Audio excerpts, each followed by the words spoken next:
Hello, welcome to Not the BBC and Happy New Year.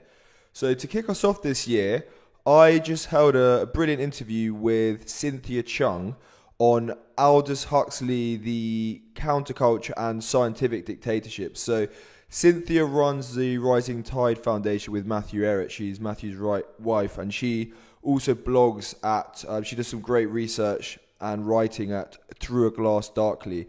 And this is a interview where we comment and we cover a four-part series that she wrote on Aldous Huxley, on the various sort of involvements that he had on different parts of counterculture and scientific dictatorship, and some of his sort of interaction with institutions like the Tavistock Institute. I mean, there's just so much fascinating stuff to explore in this series. So, I think you can both watch the series, you can both watch the interview, but also I would suggest it's quite a good compliment to actually reading the series as well, just to hear Cynthia's her commentary on it. So, if you do have time, I would recommend reading the series before listening in. It might help provide some context, but it's a really, really fascinating discussion, and I really enjoyed speaking to Cynthia. This is one of the more interesting pieces of work you're going to find, because it, as I comment at the end, in terms of sort of understanding the nature of the matrix and social control and the reality that is fed to us from, the administrators at the level of empire. Well, this is the best kind of one of the best perspectives you're going to get, and it's a critical frame for understanding the way that the world works. So I really enjoyed it, and I hope you'll enjoy listening to it. Thank you. Hello, Cynthia. Welcome to Not the BBC. Thank you for having me. Yeah, thanks for coming on. I'm very excited to have you on. Your husband Matt came on last year. It's one of my most popular interviews and one of the favorite ones I've done. And we discussed a series that he wrote about the sort of eugenicist and transhumanist roots of the Great Reset, a three-part series. Now, you've written a similarly brilliant series, four-part series on, I guess I would sort of call it sort of Huxley and scientific dictatorship, and it kind of really ties together a lot of threads on the sort of particularly on the cultural side of things, and on the sort of like the narrative control side of things. And so, yeah, I mean, I'm very much looking forward to digging into it with you now. Yeah, Great. so yeah, like I said, there's lots of different threads there's lots of different kind of things you can take from it. But I'm just kind of curious to start off how you would describe the series and what you kind of meant to communicate in putting it out there. Um, well, I actually originally was thinking I was going to be writing one article because I've been fascinated, as many people have, with not just Brave New World, but George Orwell's 1984. And obviously these things nowadays are being talked about even more so possibly than before, because there seems to be a lot of prophesying going on. And my take with Huxley was always that it was not a warning. And so I wanted to approach doing an article on this with backing up basically why I thought that was the case, because it's, I think, not very useful or empowering for people if they hear speeches, like very famous speeches like what Huxley did at Berkeley, thinking that this is like some kind of prophetic, very intelligent warning, because ultimately what he's telling people to do as solutions to avoid this, which in the end is not really something he ever says is really going to be avoided, is that we have to have mass depopulation as one thing. We have to have forms of sterilization, since perhaps, eugenics is too strong of a word. But it's interesting that so many people, when they think of Aldous Huxley, they don't really think of those concepts, even though in Brave New World Revisited, he's quite stark in it. In his lectures, he's quite stark as well with the language he's using. And so there's a lot of confusion. However, as I was already familiar as well that his brother Julian Huxley, played a big role in a lot of the science policies that we see having taken over today. And T.H. Huxley's grandfather played a big role in Darwinism, but I had no idea what I was going to be getting into. I wasn't planning on it being a 4-part series, and there's still so much more actually to the story that Matt and myself have decided that there's definitely a book that can be done on this, which is going to bring in some of the other, roots to transhumanism, which overlaps with Huxley's work with Théâtre de Chardin, the Jesuit, and so forth. So it's very, and then you have this weird, connection with the prominent psychoanalysts like Carl Jung, and then you have the Aleister Crowley network, and then you have the Tavistock, Krishnamurti. It just gets crazier and crazier. So yeah, it's an interesting, for someone who's supposedly a sort of prophet, it's a very interesting sort of trail of kind of activities, right? Trail of interest and trail of networks and trail of relationships and trail of research for someone who's just sort of like prophesizing, right? And I guess so your point is that this notion of prophesizing, it's better to view Huxley as someone who's more prescriptive, who's kind of thinking more with more intent about how elites should think about controlling population, about kind of establishing an ultimate revolution. yeah, well, I would say that the more you look into Aldous Huxley's life, the more I saw a person that ultimately was a failure, and probably knew on some level that they were a failure, and a failure not just in, like, I think, achieving certain things that I think a basic human being would like to achieve, but he was a failure in his family's eyes as well, because there was immense pressure growing up in the Huxley household to uphold the T.H. Huxley legacy. And already, their father was not, a very significant player. He just basically wrote books on the works of T.H. Huxley and Darwin. But the pressure was so great that the middle brother of Julian and Aldous had committed suicide.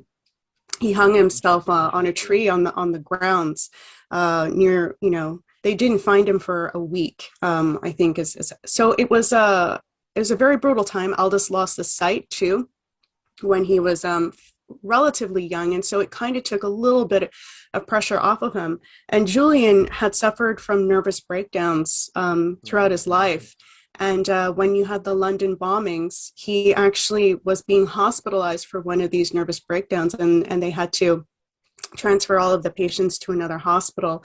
And he was in hysterics, and they gave him electroshock therapy. So, the Huxleys are quite high level, but at the same time, the more you look into this, the more you realize how brutal they are to their own kids. Like, the Huxleys are more high level than Alan Dulles, but even, Dulles subjected his 2 kids to the MK Ultra program as well. So there's something like really inhumane already with how they grow up. And there's this kind of tragedy.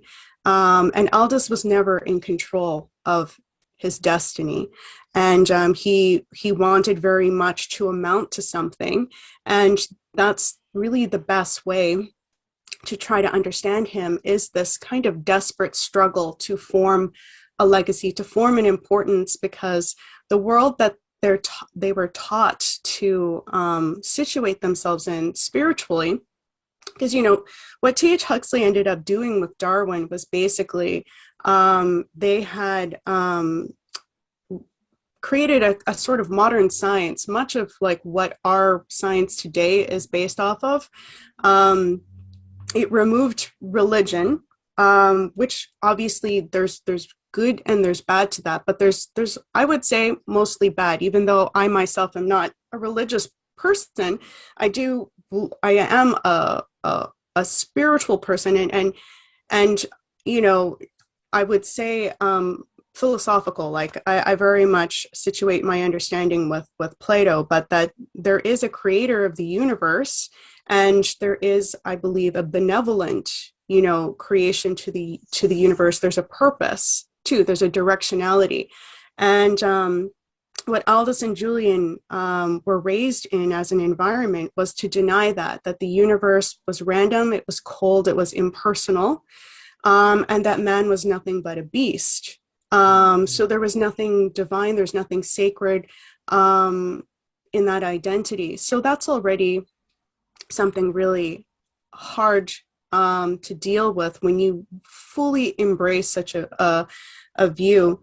And H.G. Wells, who was a student of T.H. Huxley, ended up being a mentor to Aldous and Julian.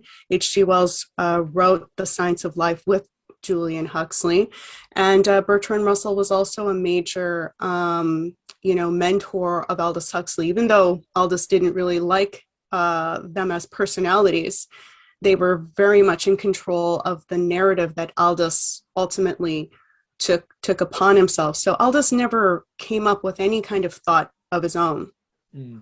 That's a very interesting way to frame it, because one thing that kind of struck me when reading this, because obviously you're looking at it, you're approaching it quite cynically when you sort of realize you start to realize how how much of this has kind of influenced our lives and controlled society and stuff.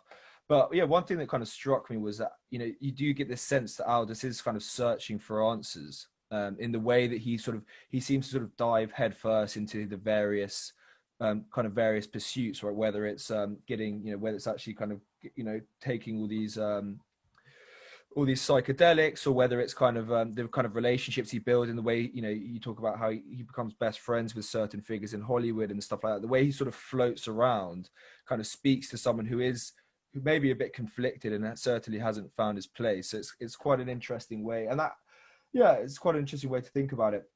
And that also kind of speaks to the way that he is slave to certain other forces, right? Certain forces which are bent on understanding how to control people. But one thing that kind of struck me about what you said was that that Aldous was raised to believe in this quite sort of random negative view of the universe, right? That everything was random. And so just a question on that. So do you glean from that the elites, the people that are pushing this science, do they really all believe it themselves, or is there kind of an element of, because you see the kind of the benefits that certain conceptions of the world bring about, right? The randomness makes people, and a belief in no God makes people more fearful of death, makes them easier to control, and various things like that. So I'm just kind of wondering on your take on that. Are we to glean from this that elites always believe, and it's sort of, and their adoption of certain truths and certain scientific doctrines more speak to something about them, their own problems with the world or something like that? Are we kind of to take it that way, or are we to kind of take it in a different way, whereas they have a certain imperative, which might be to establish scientific, dictatorship? It's certainly not reasonable. It's not a reasonable explanation, and it's a loaded one. So I'll answer it in several ways. One of them is the Mustafa Mond example. So Aldous definitely is identifying with the Mustafa Mond character, who is one of like about 12 controllers, and then there's a higher up, which you never get to meet, right, in Brave New World. And Mustafa Mond says things like, in one part, he's marking some scientific paper that has been submitted to him, and he's saying, this is really brilliant, but it's heretical because it's going to challenge the main line, and we can't have that. We can't have an idea of purposefulness or directionality because it has an unpredictability to it. And so there's part of the ideology is that there's a belief that we cannot allow for creativity to form without it being checked, because it could cause a whole bunch of problems in the future, which is a very incredibly cynical view. But any kind of discovery that's going to give more to everybody is considered a really bad, destructive thing. The control should only be kept in a few hands who are responsible and intelligent and yada yada. Like, it's obviously a very self-serving view, but they really do think of the common person as a bit of an insect that will just chew through everything if you allow it. And then the other the other part of this story is that they, like, again, also Mustafa Monge, there's a part in the story where the Savage, John Savage, asks, do you not believe that in God, that God exists? And Mustafa Monge's like, no, I think that he most probably does.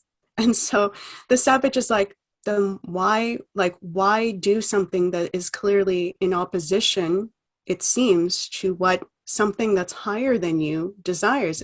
And Mustafa Mon responds that, well, we view God as more of an absence presently. And, the Savage says, but that's your fault that he's absent, meaning that you don't have a relationship to this. That's why it appears as an absence to you. And Mustafa Mon's call it the fault of civilization.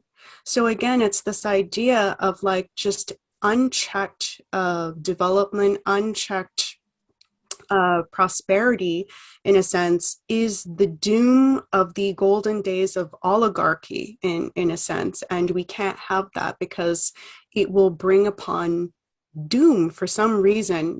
They believe in this. But the other side of this is mysticism. So what's interesting is that almost all of these people, they have mystical beliefs. And this is where you see Mount Verita, the Ascona story, which is in part 3 of this series, where you have a lot of prominent people all of a sudden gathering in one spot. Mikhail Bakunin, the international anarchist, was involved in like the pre-founding of this. But you had, Otto Gross, who was one disciple of Freud. You had later on Carl Jung come into this. Hermann Hesse, who's considered one of the founding fathers of cybernetics. You have D.H. Lawrence, who's the mentor of Aldous and all of this. And there's part of this is the sun worshipping religion that comes out of Ascona, which they don't make up. It's a twisting of certain, Hinduism beliefs, but also, other things. And the Theosophist Society also shares in this sun worshipping. And I make the point that, with Madame Blavatsky and Alice Bailey's work, that they talk about the solar angels, and that Lucifer was the most well-known of the fallen solar angels, and that Lucifer is good. And in order for us to have the brightness of these solar angels, we must bring about darkness. So you start to have, they have an inability to understand a benevolent, a loving God, but they know they have in their minds something that they can serve, which is more of a frightening kind of God, a God that is willing to make terrible sacrifices, massacres, and everything for an apparent good. Like, all of the definitions kind of are turned upside down onto their heads. Yeah, that's an interesting kind of common thread, is that, Mustafa Mon's notion of, God being an absence, and then in the other one about kind of Lucifer being a kind of angel of good, or however it was that you framed it. There's an inversion in kind of both cases, right? That in the Brave New World, the dictators sort of become God is an absence, because they, I guess, increasingly seek to play that role through kind of engineering the human race, through controlling all truth and science and things like that. And it seems there's an inversion in the what's the name of the mountain, but Monte Cristo, or Mount Verita, which is a mountain of truth. Yeah. There we go. But yeah, there's a kind of inversion there where they kind of flip things on the head as well. You spoke about them kind of being quite positive about Lucifer, but also the way that you talk about them believing that the unrestrained kind of pursuit of pleasure and kind of all unbridled liberation and things like that. And so Yeah. and the kind of unbridled pursuit of individual, yeah, like the kind of individual's goals and stuff like that. And so Yeah. kind of both cases, there's like a, yeah, it seems that, yeah, that's an interesting common thread. They kind of flip the natural order almost. Well, that's the thing we should probably explain to people, that Otto Gross, who's the disciple of Freud, before Jung came onto the scene, he was really the one that kind of took over as a type of leader at Ascona. And it's precisely what you're saying, right? That the goal for, because he, as a psychoanalyst, right, he had come to the conclusion that all of this mental sickness, you could say, all of the dysfunctionality that was occurring in society was a result of Western civilization itself.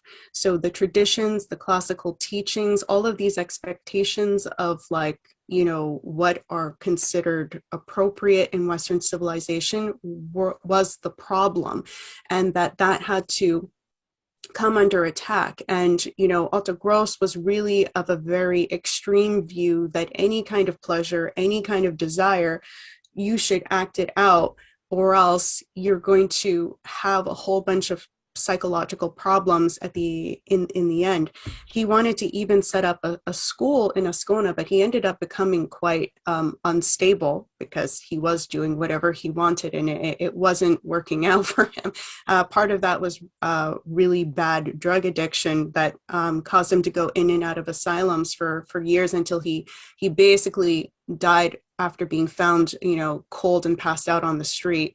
But he wanted to start a school, and it was Max Weber, one of the pre-founding fathers of the Frankfurt School, who wanted to fund him to do that. Later on, you know, it was the Frankfurt School that was discovered, but that was basically the thing, is that Otto Gross was one of the conduits possibly for that. And we can go a little bit more into what the Frankfurt School was in terms of attacking Western civilization. But then on top of all of this weirdness, you have now Theodore Rus, who starts this Masonic temple with the Ordo Templi Orientis. I mean, this is so insane, but it's not, it's like in the public, like nobody denies this.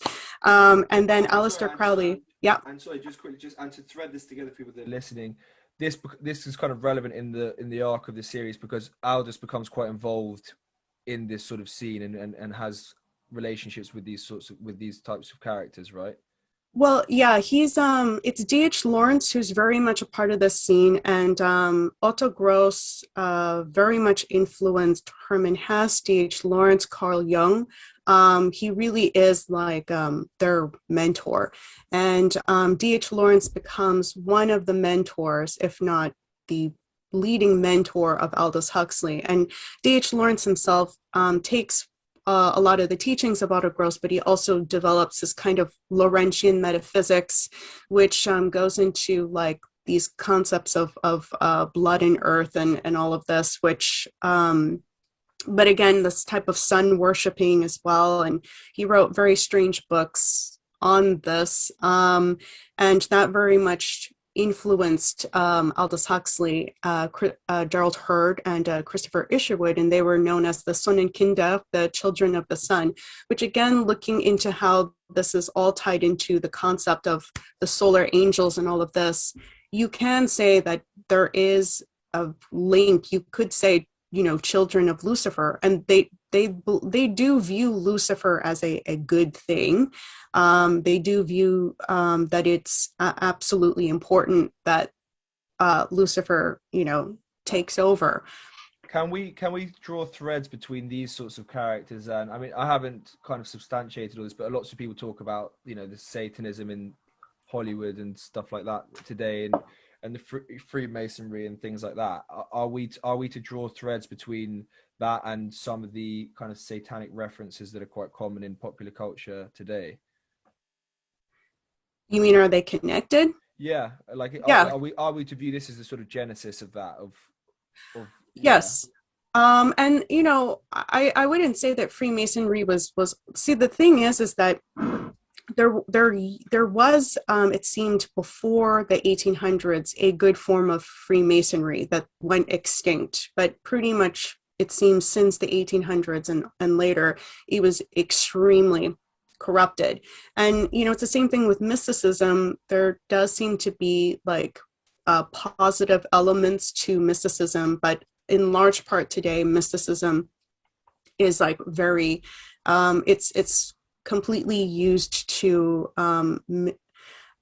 it's really complicated. And I guess what I'll tackle the mysticism thing a little bit later, but just to get onto the point of Aleister Crowley coming onto the scene, sure. Aleister Crowley made the law of Thelema, which is do what thou wilt shall be the whole of the law. So again, and Timothy Leary would like to add with love at the end of it so that it doesn't sound so scary.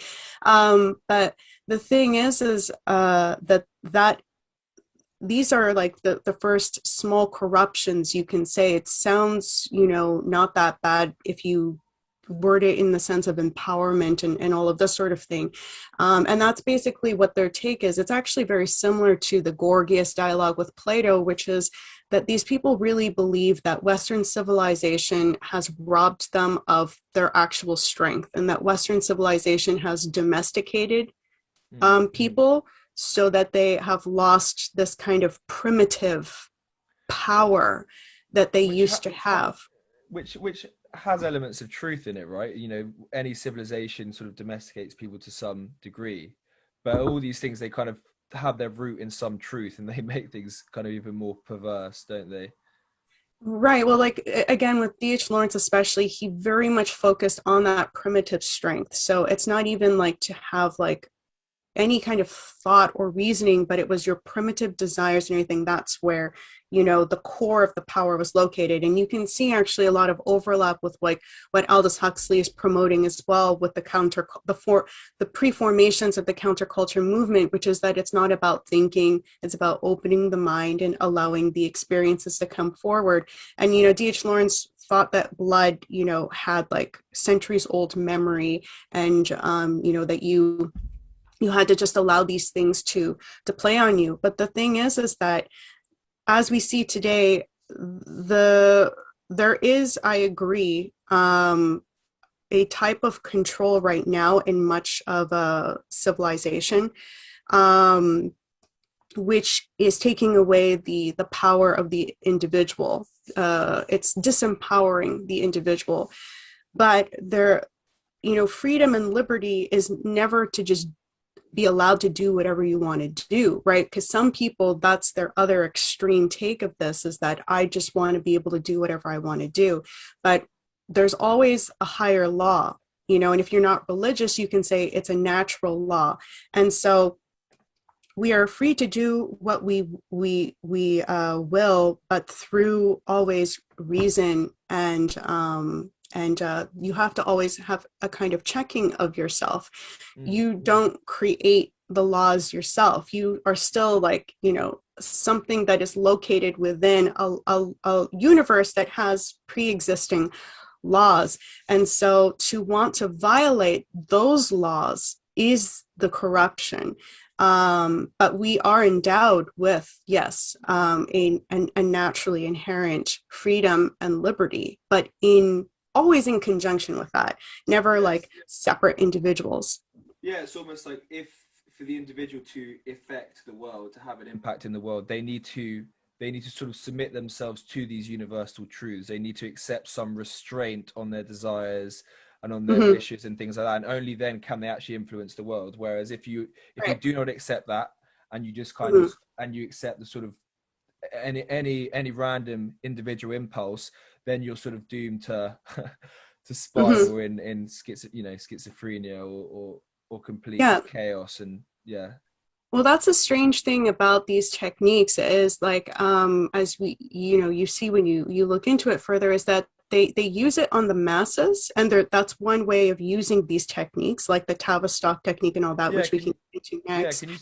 That would be interesting for you to. I'll let you finish your point, and then I'll make. Well, it's something to keep in mind is that they also use those techniques on themselves, which is really weird. But they think of it in a different way for the elite, but it's also quite brutal.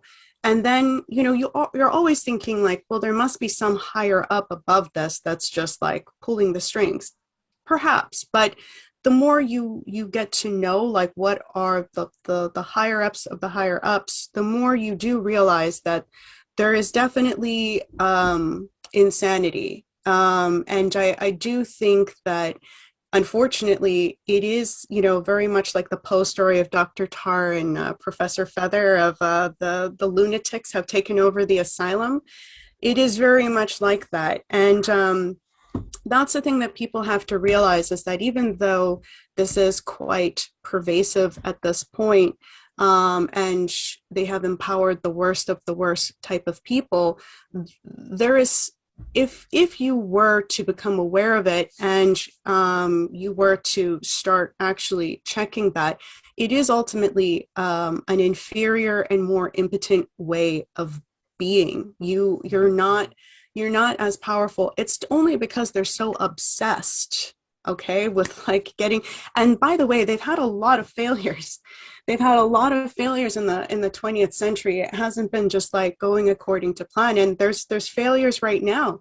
It's not looking necessarily like it's going to be working out for them. And especially geopolitically, there's a lot of things that are not working out for them.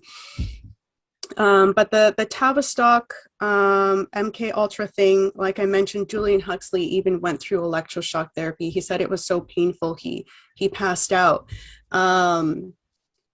It's a kind of brutal, cold world that they live in, and it's unfortunately, it seems like a mental disease that has been going on for centuries, that they've been passing down to their offspring. You hear like horrible stories from Eton, Oxford, Cambridge. Like they put their own servants. Like Cambridge is of the higher order, Oxford is more for like the foreigners, but they put their own people through certain types of psychological torment for obedience, and it's all about just subjugation. Which actually I forgot to bring up, that H.G. Wells, he wrote in his Open Conspiracy about the modern religion, right? So with the modern science that T.H. Huxley and Darwin put forward, we would also have now a modern religion. And that was part of why Aldous Huxley was so interested in studying things like Christian mysticism or Hindu mysticism and so forth, was to remove the sacredness, the divine part of a god, and having a relationship to something good and moral and having a dialogue with that. And rather, it was now blind subjugation. H.G. Wells says something pretty much along those lines. I have the direct quote in my paper. And that it's not even about thought or believing anymore. It's just to submit. Questioning, submission. I mean, he sees religion for, you know, there's many aspects for religion, of religion, right? And people get different things from it. But obviously there's one obvious aspect which it can be used for, you know, it's used for social control and for getting people to submit to a certain order. And so that is a sort of element of religion that Wells, at least, or that Wells, you know, particularly is interested in, isn't he? It seems. Well, yeah, that's what's ironic, is that in an age where we believe that atheism is the most prominent that it's ever been, since Christ, we actually have religion. Yeah. It's just the religion that's been concocted by, you know, the whole H.G. Wells grouping, and the counterculture was a form of religion. And I don't think we have enough time in this session to go through the whole Krishnamurti theosophist connection, but that was the kind of skipping steps, false like religion or spirituality that was like gutted, emptied out, and they put like, you know, LSD pills into it, and then they like handed it out to everybody. And it was not about understanding anything. It wasn't about doing any work on yourself. It was just to allow your desires to take over, and that was somehow going to bring paradise onto earth. That was very interesting, that part of things, where it's a discussion with Watts, and he's saying, and with Alan Watts, and Alan Watts, saying, and one person, and kind of the other, I can't remember who says it, but one of them saying, so what you're saying is that people don't need to do anything to achieve enlightenment, like you've already achieved it just by being. And that kind of struck a chord with me, because you kind of think about the quite sort of narcissistic kind of I was going to call out the youth today, but I would say the kind of last few generations, like we all kind of suffer from that, where we all kind of think we're special, and we all kind of think we're enough, and we all think we've achieved enlightenment, we've achieved good without having to ever make any sacrifices or toil or anything like that. And Mhm. I thought that was very interesting. Yeah, it was with the Swami from the Vedanta Society of the Southern California branch. And yeah, that was the thing, is that the Vedanta Society did not look well upon Krishnamurti, because they saw that his teachings, as this discussion with him and Alan Watts, which Alan Watts included in his biography. So he was really not ashamed of this conversation. He thought he won the debate. Where the Swami is saying that the teachings of Krishnamurti are destructive, because it's telling people that they can achieve enlightenment with no work at all, no discipline, nothing. And what you're basically releasing are the worst parts of yourself that you let unchecked, the most animalistic parts, which you're going to be your most disempowered in that kind of state. It's allowing people to choose their slavery and to enjoy it, as Aldous Huxley made the point of. But on top of it, what was so creepy was that the Tavistock Institute, and the MK Ultra is really a branch off of this, coordinated much of this from the very get-go. Everything that seemed to be an organic, free love creation was really orchestrated from the very beginning. The human being gathering that supposedly launched the Summer of Love, and all of this was controlled by the Tavistock, and Aldous Huxley was working with those networks. I think really quickly for the session, people should know that Aldous Huxley and Gerald Hurd were the ones who really kind of spearheaded the human potential movement. And that's what launched the Eselin Institute. The two founders of this, they were completely inspired by the human potential movement. And they're pretty much the official launching of that, which was through Aldous and Gerald Hurd's lectures. And the Asylum Institute, you can now find it still on the Wayback Machine. They were working with R.D. Laing at the very beginning, who was publicly working for the Tavistock Institute, and they wanted to invoke schizophrenic traits into people, and they were actually claiming that this was going to be an IQ increasing experience. And the Frankfurt School is also tied into this, which we don't have enough time to go into, but that there's very clear from the get-go. The Esalen Institute was for the elites, the training for the not elite elites, but you would say alpha pluses, because again, like the betas, the alphas, the gammas, and so forth in Brave New World, none of them are free. All of them are still in a caste system. It's just that, the alpha pluses have a certain kind of more, you could say, freedom, so to speak, well, but it's still... they need to have a bit more agency if you're kind of thinking about how to kind of administrate society, then you need the people at the top to have some capacity for independent thought and freedom and stuff like that. So they're allowed a little bit more. But they can't break the rules. Yeah, they're not allowed to change the rules of the game. And so no matter how much power you think you have, you can never affect that. And that's what happened with Helmholtz Watson, right? In the story, is that he gets sent off to an island, we're told.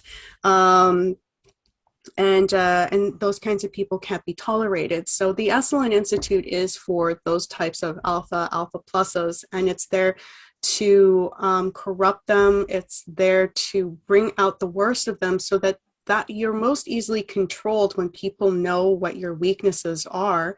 And neuro-linguistic programming came out of the Esalen Institute, a whole bunch of creepy, Ewan Cameron, B.F. Skinner, Loretta Bender, Dolan West, all were their work was publicly praised by the Esalen Institute's Center for Research, which I also have links to. You can only access it now with the Wayback Machine. To these really horrifying forms of experimentation they were doing, not just on adults, but children. And it was all to figure out forms of control for the people going through the Esalen Institute. And it is definitely mixed in with the whole like ritual occult as well, because the ritual occult, for depending on the layers you're using it in society, it is mostly for control. But then the elite, I do believe they believe that they're the only ones who can wield the magic of the occult. It's very weird. Yeah, it's that's the Esalen Institute and the way they're kind of training elites and the alpha pluses.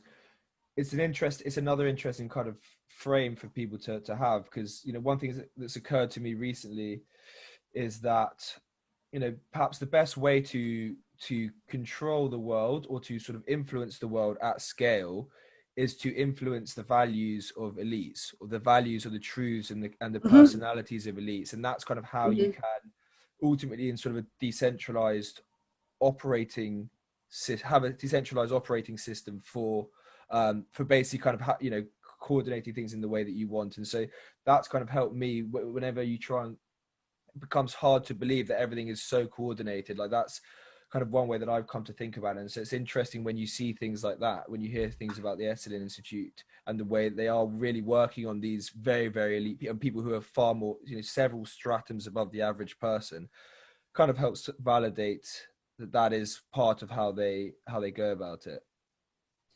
Yeah, there's a mass, you can say, sort of brainwashing campaign that's going on for several levels in society right now, which is to remove the ability to ask questions, to pose questions in an intelligent manner.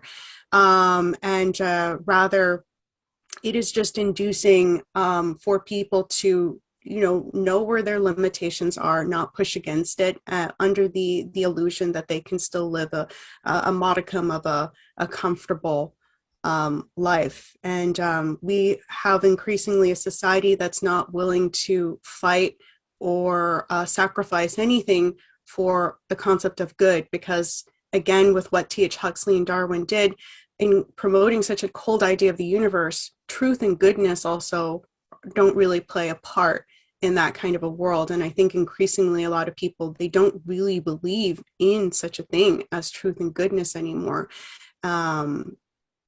This is people. A lot of people speaking about this being a spiritual war and a kind of a spiritual revolution that's needed over and above the kind of because it's easy to get caught up in the economics of things or the geopolitics of things and stuff like that. But when you kind of frame this, you realize how every layer of society, people aren't ready to act in the right way, to make the people aren't instilled with the right values and the right understanding of the world, such that they make the right decisions and the right trade-offs, right? People just kind of, and so until that happens, we're going to stay stuck in this prison, because there's just no cost benefit analysis for any course of action for people that's going to make sense, because everything is really bound by this kind of negative, fearful, individualistic, kind of, utter liberation kind of view of the world.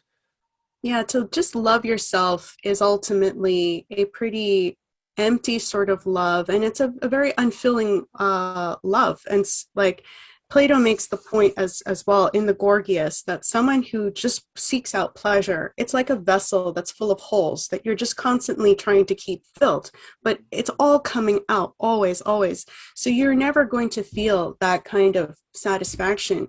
Whereas if you can love something that has a more eternal quality, you will actually be much happier, and you will also be more willing to be a defender of things, and you won't be living as a slave does, but as a free person, because a free person isn't that you avoid pain or that you avoid discomfort or challenges. A free person is a person who defends the good, and they do it, of their free will.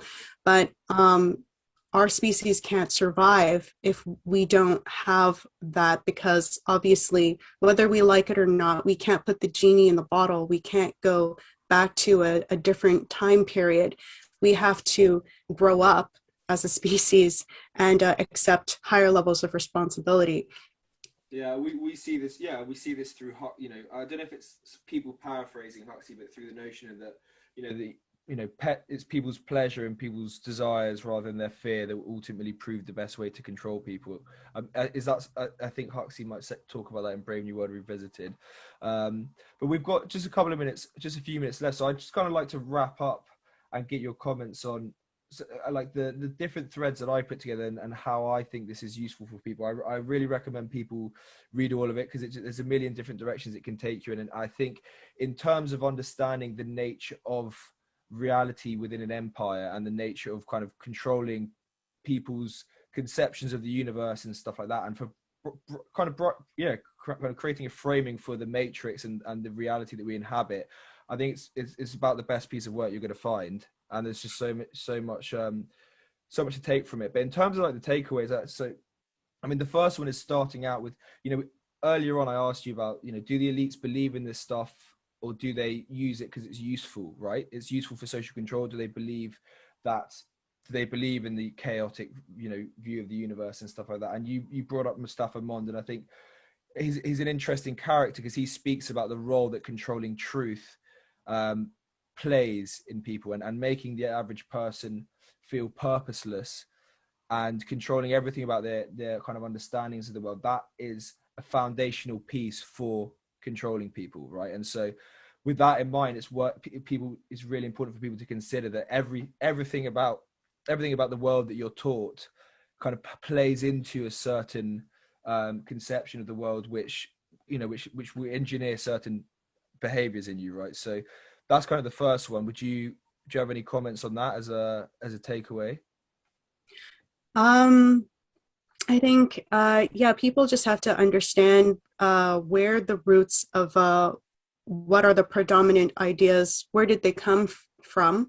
And that's, I think, a starting point to start making sense of this weird upside down, topsy-turvy world that we find ourselves in, and that there are good ideas and philosophies that are there. It's just that we've been conditioned now to not know about them because we've had an educational process for slaves for the greater majority of the 20th century. And so people have to realize that you can get a lot of empowerment and wisdom. You just have to know where to look for it, and you have to basically re-educate yourself because we've been largely indoctrinated. And specific manifestations of that are things about us being, kind of removing any notion of us being divine creatures and stuff makes us feel kind of powerless and existing in this random universe. It's interesting. It's important for people to kind of internalize how that leads to a sense of passive acceptance and kind of, you speak about the disagreement between Darwin and other scientists about evolution and I learned that kind of rereading your series that there have been scientists who viewed a kind of a role of intentionality in evolution and stuff, which just kind of opening that door to people makes people is greatly empowering for people to realize that actually there are people out there, very very credentialed and smart people historically, who have really viewed a role for us actually imposing the good, or imposing a direction on the world, right? Yeah, and it tells us the nature of the universe, that the universe does yearn to create specific types of things. So, the evolution of the nervous system, the evolution of flight, and so forth, were conscious choices in evolution that you saw happening in multiple places in the world, very close to each other. So it wasn't just this transmigration type idea. And so I think that it's really a comforting thing to think that we are made in conjunction with that goodness, and we don't have to be these terrible types of creatures that we're told we are, which is a parasite on the earth and so forth. But we actually have a lot of potential for the good, and that you could say we're created to do those actions. Yeah. It's something I'm very keen on digging into, And to rattle through the kind of the last few of my takeaways. Well, the second one is when you start looking at the relationship that Huxley had with Tavistock and CIA and stuff. I mean, that's the documentation you need to realize that there are people higher up. This isn't just kind of random chaos. In our email thread setting this interview up, I spoke about, a lot of people kind of view the weakness of the Western man as like, function of strong men create good times create weak men create bad times, etc. And like, I think there's a truth to that cycle, but that can kind of lead people away from really understanding that a lot of this stuff was kind of engineered, and obviously you need certain conditions to manifest themselves so that elites can get leverage for the kind of programs they want to put out there. But I think it helps us realize the extent to which this stuff is engineered, and that's the second one. And with that in mind, it's interesting to look at the counterculture and the role that, again, the CIA played in that. And so all the individualism that's around today, again, and Huxley's notion that it's easier to control people through pleasure, it's another thing to reflect on. And the last one, which I didn't have in mind before when I first read it, but which I kind of learned chatting to you today. We've spoken about, I just mentioned the intentionality, right? That people like the CIA and if you look in other places, you see a lot of sort of non-profit money, Rockefeller money, Carnegie money going into these sorts of programs. But the notion that these, the elites kind of do also subject themselves to these practices as well. And so the notion that we are sort of in someone else's madhouse. Yes. And I think it's Pareto, the Italian political philosophy, talks about how societies are basically, everything's downstream from the values and the practices of elites, and when the elites crumble, society, they kind of take society to ruin with it. And so it's just interesting to consider that a lot of the people up top, they really do seem to believe this stuff, and they're kind of putting themselves through these quite perverted and weird practices, and they kind of submitting themselves to these weird beliefs for whatever reason. And so there is an element of utter chaos to the situation that we're in as well. And they assume that their viewpoint, nobody can see anything, or reality doesn't exist out of their own viewpoint as well. So if they struggle with all of these corruptions, all of these things that are like eating away at them, they assume that no individual is free of that. No individual could possibly be better than them because they're the elite.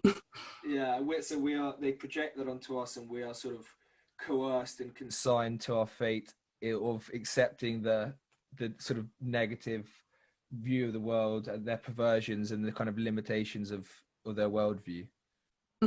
But I think, a lot of people, they are starting to question in several different ways, as we were bringing up at the beginning of this call. There are a lot of people, and I think that's why, Bill Gates and the Bill and Melinda Foundation, they started to, I don't know how that's going now because they've since divorced, but they wanted to start doing an educational process on epistemology. So it used to be that epistemology was not a very interesting or sexy thing. Okay, I'll be off soon.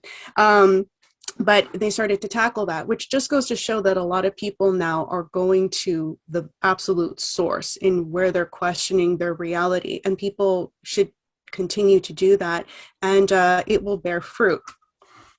Yeah, absolutely. I understand you need to dash off now. That was a lot to squeeze into an hour. We'll have to have a follow-up because I think there's just so much important stuff in this series. But like I mentioned earlier, I really recommend people go ahead and read it. And I guess, thank you very much for coming on. And final words, if you want to kind of point people in any particular direction, maybe Rising Tide Foundation. Sure. They can find much of my work on my Substack page, Through a Glass Darkly. You can write that with Cynthia Chung. You should be able to find it, no problem. There we go. I'll put all that in the description. Well, thank you very much. Thank you. It was super fun talking. It was Until next time. Yeah, cheers. Bye. Bye-bye.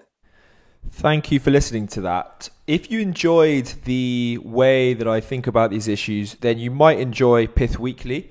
So Pith Weekly is my blog, which I email out every Saturday morning, somewhere where I share my latest thinking on metapolitics, and I also share some highlights of what I've read. I'm always digging through some really critical texts in the area, and it's something which is the center point for what I'm doing. The reality is we don't really know what's going to happen and what platforms people are going to be kicked off of over the next few months, whether YouTube, Twitter, whether Gab's going to take off, but that will always be there. My email will always be there. I will always be sending my best thoughts out and my best learnings out every Saturday morning. So I really hope some of you subscribe. You can find the link in the description.